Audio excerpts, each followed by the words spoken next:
Saat melakukan safarinya di Palembang, Sumatera Selatan, bakal calon Presiden Anies Baswedan menghadiri senam bersama pengurus, kader, dan simpatisan Partai Keadilan Sejahtera PKS Sumatera Selatan di pelataran Benteng Kuto Besa, Minggu pagi.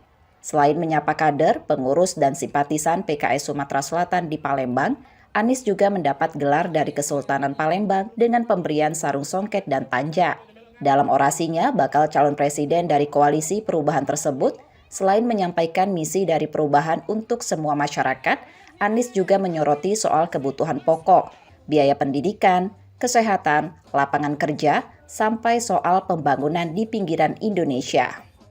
Bapak-Ibu sekalian, ketika kita bicara perubahan, kita tidak cuma bicara perubahan yang di ujung-ujung yang jauh sana. Tapi kita ingin bicara perubahan yang dirasakan oleh ibu dan bapak di rumah kita masing-masing. Kita bukan ingin menyaksikan foto tempat lain berubah. Kita ingin menyaksikan rumah kami kondisinya sekarang lebih baik. Keluarga kami kondisinya sekarang lebih baik.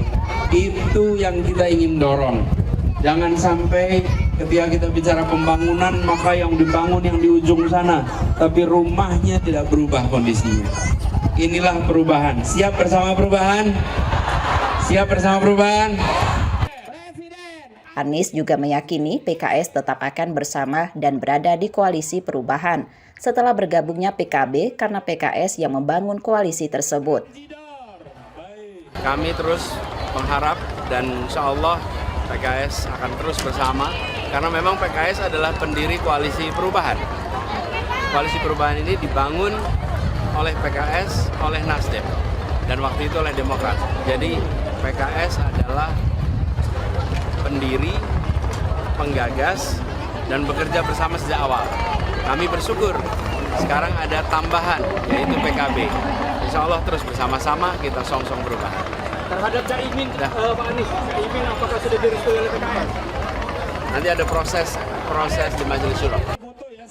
Sejumlah agenda di Sumatera Selatan dilakukan Anies dalam safarinya hingga Senin nanti.